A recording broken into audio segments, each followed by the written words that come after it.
नमस्कार दोस्तों, welcome to bright study. और जैसा कि आप जानते हैं दोस्तों, हमारा हिंदी व्याकरण क्रैश कोर्स का पार्ट 1 चल रहा है, जहां पर हम बेसिक कॉन्सेप्ट्स को कवर कर रहे हैं। तो दोस्तों, यहां पर हम अपने कॉम्पिटिटिव लेवल में आने वाले बेसिक कॉन्सेप्ट्स को बेसिक तरीके से कवर किए हैं। और इसमें आने वाले टॉपिक्स को दोस्तों, जैसा कि हमने आपके साथ पिछली वीडियोज़ में भी कवर किया है, आपके साथ डिस्कस किया है। तो दोस्तों, ये सारे टॉपिक्स हैं जो हम ऑलरेडी कवर किए हैं और अभी इनमें से कुछ टॉपिक्स हमें कवर करने बाकी हैं। दोस्तों, भाषा, उपसर्ग, प्रत्यय ये कंप्लीट हो चुका है। अभ्यास प्रश्न भी कंप्लीट हो चुके हैं, इस पे बने। संज्ञा सर्वनाम हो चुका है और इस पे बने अभ्यास प्रश्न भी हो चुके हैं। विशेषण हमारा कंप्लीट हो चुका है। हमारा अभी जो चल रहे हैं, हमारा जो अभी टॉपिक चल रहा है दोस्तों, वो है क्रिया। तो मैं आपको बता दूं दोस्तों कि क्रिया का पार्ट 1 कंप्लीट हो चुका है। इसे भी हम अपने 3 पार्ट्स में डिवाइड किए हैं, जैसे विशेषण को किए थे। और हमारा पार्ट्स में डिवाइड करने का मोटो यही होता है कि आप एक्स्ट्रा नॉलेज को ईजी तरीके से कवर करें, विद ईजी एसेंस, ईजी तरीके से। तो चलिए दोस्तों, मैं आपको बता दूं, क्रिया पार्ट 1 में हमने क्रिया के बारे में पढ़ा था। उसमें क्रिया की डेफिनेशंस उदाहरण के साथ, और फिर धातु का प्रयोग, और प्रथम द्वितीय प्रेरणार्थक सामान्य क्रिया, इसके बारे में। और फिर हमने जो हमारी क्रिया के जो मूल भेद हैं, सकर्मक और अकर्मक, उन क्रियाओं के बारे में पढ़ा था। और हमने दोस्तों आपको बताया था कि हम आगे और भी भेद पढ़ेंगे, और भी आधारों पे पढ़ेंगे, जैसा कि हम विशेषणों में कुछ आधार पे पढ़े, कुछ सर्वनाम में पढ़े। इसी तरह से हमारा क्रिया में भी कुछ आधारों पे अलग अलग तरीके से भेद हमारे बटे हुए हैं। तो अगेन आपको आई एम टेलिंग यू कि कोई भी कॉम्प्लिकेट होने की ज़रूरत नहीं है। हम जिन भी आधारों पर पढ़ेंगे वो सारे आधार आपके दिमाग में बैठेंगे, ये आपसे वादा है, और आपको बहुत अच्छे तरीके से समझ में आएंगे। तो पहले तो हमने जो अपना कॉमन आधार था, सकर्मक और अकर्मक क्रिया, वो पढ़ लिया। कर्म के साथ जो था वो हमारा सकर्मक क्रिया था, जिसे हम ऑब्जेक्टिव कहते हैं।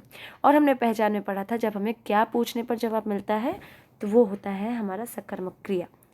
वहीं अकर्मक क्रिया जो था, उसमें कर्म का अभाव होता है। तो जहाँ पर हमें क्या पूछने पर जवाब नहीं मिलता है, हाँ कौन पूछने पर जवाब मिलता है, वो हमारा अकर्मक क्रिया होता है। ये हम इजी पहचान के साथ सकर्मक और अकर्मक क्रिया के बारे में दोस्तों अपनी पिछली वीडियो में, अपने पिछले अध्याय में डिस्कस किए थे।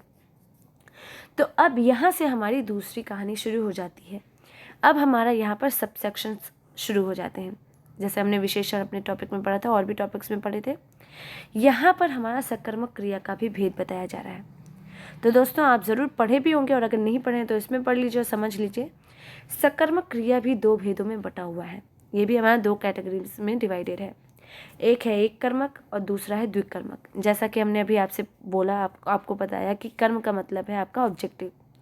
तो यहाँ एक कर्मक, जैसा कि नाम से स्पष्ट है कि या तो एक ऑब्जेक्टिव के साथ होगा या तो नहीं, ये एक ही ऑब्जेक्टिव के साथ होगा, एक ही कर्म के साथ होगा।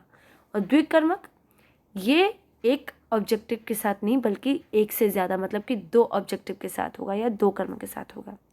और यही आपका परिभाषा में भी है। जिस क्रिया का एक ही कर्म हो उसे एक कर्मक कहते हैं, जैसा कि आप देख रहे हैं, सामान्य सी बात है। और जिस क्रिया का 2 कर्म हो उसे द्विकर्मक क्रिया कहते हैं। दोस्तों, जैसा कि मैंने आपको बताया, मैंने कहा कि हम आपको प्रॉमिस करते हैं कि आप इसे बहुत आसान तरीके से समझेंगे, और वैसे ही चल रहा है। एक कर्मक का अर्थ है जिस क्रिया का एक कर्म हो, एक ही ऑब्जेक्टिव हो, जैसे वह रोटी खाता है। तो जैसा कि हम जानते हैं कि वह रोटी खाता है, तो उसका कार्य क्या है, उसका क्रिया क्या है, खाना। और रोटी क्या है, वो क्या खाता है, रोटी। अब देखिए, यहाँ पे भी हमें जवाब मिल गया। हमने दोबारा इसको हेंस प्रूफ करके आपके सामने ला दिया, अगेन प्रूफ कर दिया। क्या खाता है, रोटी। तो हमारा सिर्फ एक कर्म है, कर्म है आपका रोटी। तो आपका ये एक कर्म के साथ एक कर्मक क्रिया हुआ। दूसरा द्विकर्मक, 2 कर्म के साथ। तो यहाँ पे एग्जाम्पल देखते हैं। मैंने मोबाइल से मूवी देखी। तो मैंने मोबाइल से मूवी देखी, तो यहाँ पर एक तो आपका मोबाइल हो गया कर्म, और दूसरा कर्म हो गया आपका मूवी, क्योंकि देखना तो आपका क्रिया है, तो ये तो आपका कर्म हो नहीं सकता।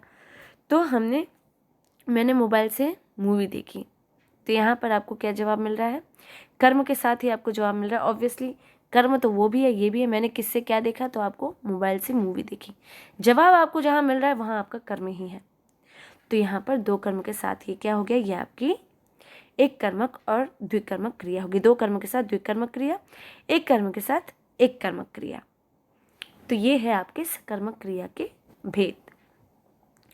अब आगे देखें दोस्तों, अब यहाँ पर रचना के आधार पर भी क्रिया के भेदों को बांटा गया। जैसा कि मैंने आपको बोला था कि हम और आधारों पर क्रियाओं के भेदों को देखेंगे, क्रिया के भेदों को देखेंगे। तो यहाँ जो रचना के आधार पर आपके सामने दिया गया है वो है सामान्य क्रिया, संयुक्त क्रिया, प्रेरणार्थक क्रिया, नाम धातु क्रिया, कृदंत क्रिया।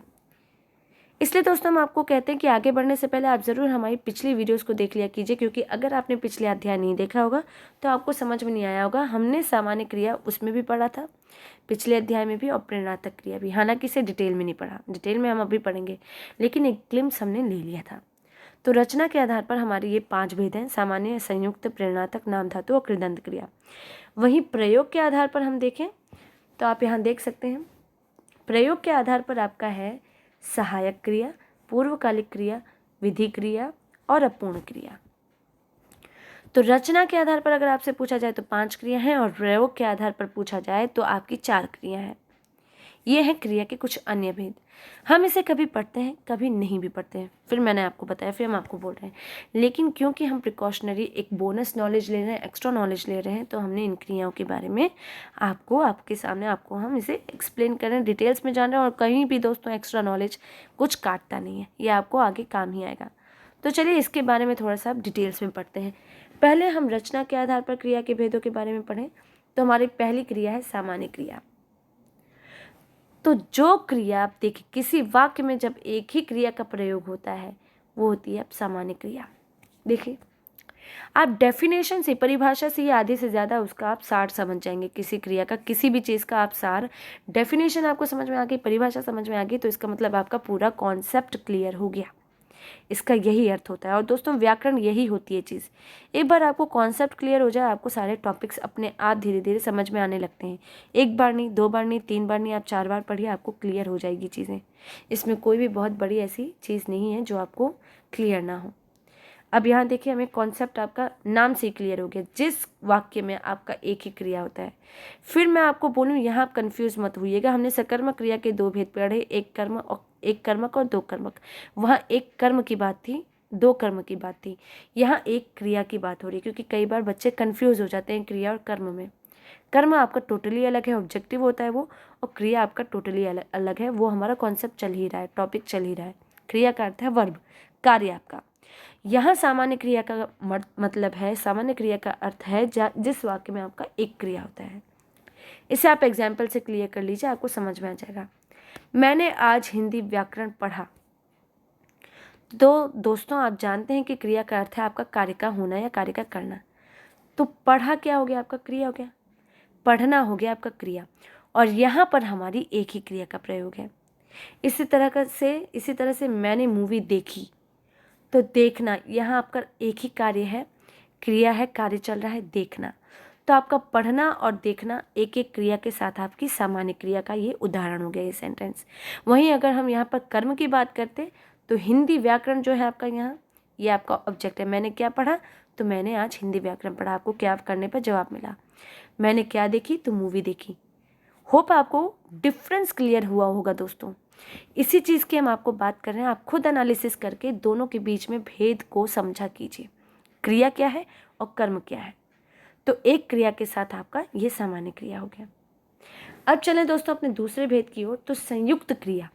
संयुक्त क्रिया में जैसा कि आप समझ रहे हैं, संयुक्त का मतलब कॉम्बिनेशन हो गया या कोलाज हो गई, 2-3 चीज़ों का मेल हो गया। तो जिस वाक्य में आपका 2 या 2 से अधिक क्रियाओं का प्रयोग हो वो है संयुक्त क्रिया। सामान्य सी बात, इसका मतलब 2 या 2 से अधिक क्रियाओं के साथ आपका जो सेंटेंस होगा वो होगा आपका संयुक्त क्रिया। जैसे वह हम सभी गाना गा रहे हैं, या वह अपना काम करके चल दिए। तो आप देख रहे हैं 2 या 2 से अधिक क्रिया कैसे हो गई। देखिए गाना तो चलो आपका कर्म हो गया, काम हो गया। गा रहे हैं, गा और रहे दोनों क्या हो गया आपका, गा रहे हैं, ये दो या 2 से ज़्यादा, ये क्या हो गया आपका, क्रिया हो गया। वहीं करके चल दिए, करके चल दिए, ये तीनों आपका क्रिया हो गया।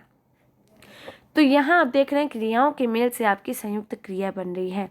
एग्जाम्पल में आपको क्लियर समझ में आ गया। गा रहे हैं, तीनों आपकी क्रिया हो गई, क्योंकि है के साथ हमारा यहाँ एंड हो रहा है वाक्य, तो ये भी आपका क्रिया में आएगा। तो 2 या 2 से अधिक क्रिया का प्रयोग हुआ इस सेंटेंस में। इसी तरह से करके चल दिए, तो करके चल दिए, ये तीनों आपकी क्रिया है, इसलिए आपका 2 या 2 से अधिक क्रियाएं हुई, और इसीलिए आपका ये संयुक्त क्रिया हो गया। तीसरा है दोस्तों हमारा प्रेरणार्थक क्रिया। तो जैसा कि हमने इसे पहले भी समझा, हमने सामान्य क्रिया को भी देखा था, लेकिन वहाँ हमने किस तरह से पढ़ा आपके सामने, वो भी आपको क्लियर हुआ होगा। प्रेरणार्थक जैसा कि नाम से क्लियर है कि हम प्रेरणा दे रहे हैं, तो वही चीज़ आपका व्याकरणिक तरीके से अगर आप डेफिनेशन देखें तो उसमें भी है कि जब कर्ता स्वयं कार्य ना करके किसी अन्य से करवाए या किसी अन्य को कार्य करने हेतु प्रेरणा दे, तो वो होता है प्रेरणार्थक क्रिया। दोस्तों हमने प्रथम प्रेरणार्थक और द्वितीय प्रेरणार्थक पढ़ा था, उसमें हंसवाना या पढ़वाना ये इस टाइप का हमने सेंटेंस पढ़ा था। हम किसी को प्रेरणा दे रहे हैं कार्य करने के लिए, और यही होगी आपकी प्रेरणार्थक क्रिया। हम यहाँ पर जो क्लियर कर रहे हैं ये होगी आपकी प्रेरणार्थक क्रिया। यहाँ हम प्रथम या द्वितीय प्रेरणार्थक की बात नहीं करें, सिर्फ प्रेरणार्थक की बात करें तो ज़्यादा कॉम्प्लिकेट होने की ज़रूरत नहीं है दोस्तों।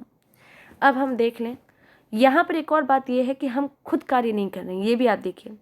इसलिए हम यहाँ पर ना सामान्य क्रिया की बात करेंगे, ना हम यहाँ पर प्रथम प्रेरणार्थक की बात करेंगे। यहाँ बेसिक तौर पर अगर देखेंगे हम तो द्वितीय प्रेरणार्थक ही यूज़ में आएगा। बहरहाल हम यहाँ पर सिर्फ सेंटेंस में या इसके बारे में सिर्फ यही जानेंगे कि कार्य स्वयं करता नहीं करता है, वो किसी और इससे करवाता है। तो आपको सिर्फ यही समझने की ज़रूरत है। जैसे मैंने अपनी सहेली से स्वादिष्ट भोजन बनवाया, तो मैं खुद अपने हाथों से मैंने खाना नहीं बनाया, भोजन नहीं बनाया, मैंने अपनी सहेली से बोलकर स्वादिष्ट भोजन बनवाया। किसी से बनवाया, किसी को प्रेरणा दी करने की, तो वो हो गई प्रेरणार्थक क्रिया। इसी तरह से मैंने छात्रों से लेख लिखवाया, तो मैंने खुद नहीं किया ये कार्य, मैंने किसी से करवाया, छात्रों से करवाया। अब जैसे कि आप मेरा लेक्चर देख रहे हैं, आप समझ रहे हैं, तो मैंने आपसे अभ्यास प्रश्न बनवाए, लेक्चर करके मैंने आपसे क्वेश्चंस पूछवाए या मैंने आपसे आंसर्स मंगवाए, तो ये मैंने खुद नहीं किया, मैंने आपसे करवाया। ये हो गई आपकी प्रेरणार्थक क्रिया। इन सिंपल वर्ड्स आपको समझ में आया होगा। अब है दोस्तों हमारी चौथी क्रिया जो है नाम धातु क्रिया। नाम धातु क्रिया मतलब संज्ञा, सर्वनाम या विशेषण आदि से बनने वाली क्रिया जो होती है वो आपकी नाम धातु क्रिया होती है। दोस्तों आप अक्सर पढ़ते होंगे, आपने विशेषण में भी पढ़ा है कि हम उसका संज्ञा का फॉर्म होता है, रूप होता है, सर्वनाम का फॉर्म होता है। इसी तरह से नाम धातु क्रिया में भी संज्ञा, सर्वनाम और विशेषण आदि से बनकर क्रिया बनती है, जिसे हम कहते हैं नाम धातु क्रिया। एग्जाम्पल के साथ समझ लेते हैं।